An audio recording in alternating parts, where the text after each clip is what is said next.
2026 ജനുവരി വരെയുള്ള കണക്കുകൾ പ്രകാരം തദ്ദേശ സ്വയംഭരണ സ്ഥാപനങ്ങളിൽ കെ-സ്മാർട്ട് വഴി ഏറ്റവും കൂടുതൽ സേവനങ്ങൾ നൽകിയ ജില്ലകളുടെ പട്ടികയിൽ ഒന്നാം സ്ഥാനത്തുള്ള ജില്ല ഏതാണ്? അത് മലപ്പുറം ജില്ല. ഗസയിലെ കുട്ടികൾ എന്ന പുസ്തകത്തിന്റെ രചയിതാവ് ആരാണ്? അത് ടി പത്മനാഭൻ. ഇന്ത്യയിൽ ആദ്യമായി ദേശീയ പാതയോരങ്ങളിൽ ബി കോറിഡോറുകൾ വികസിപ്പിക്കാൻ തീരുമാനിച്ചത്?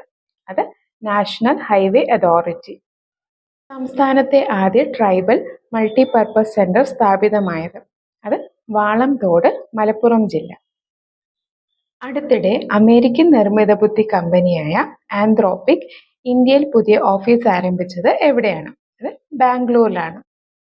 2025 എത്യോപ്യയുടെ പരമോന്നത സിവിലിയൻ ബഹുമതിയായിട്ടുള്ള the great honour Nishan of Ethiopia പുരസ്കാരം ലഭിച്ചത് ആർക്കാണ്? അത് ഇന്ത്യൻ പ്രധാനമന്ത്രി നരേന്ദ്രമോദിക്ക്. 2025 ഡിസംബറിൽ വി.ഡി. സവർക്കറിന്റെ പ്രതിമ അനാച്ഛാദനം ചെയ്തത് എവിടെയാണ്? അത് പോർട്ട് ബ്ലെയർ, ആൻഡമാൻ. ഹഡ്കേശ്വർ ശിവക്ഷേത്രം സ്ഥിതി ചെയ്യുന്നത് ഏത് സംസ്ഥാനത്താണ്? അത് ഗുജറാത്ത്.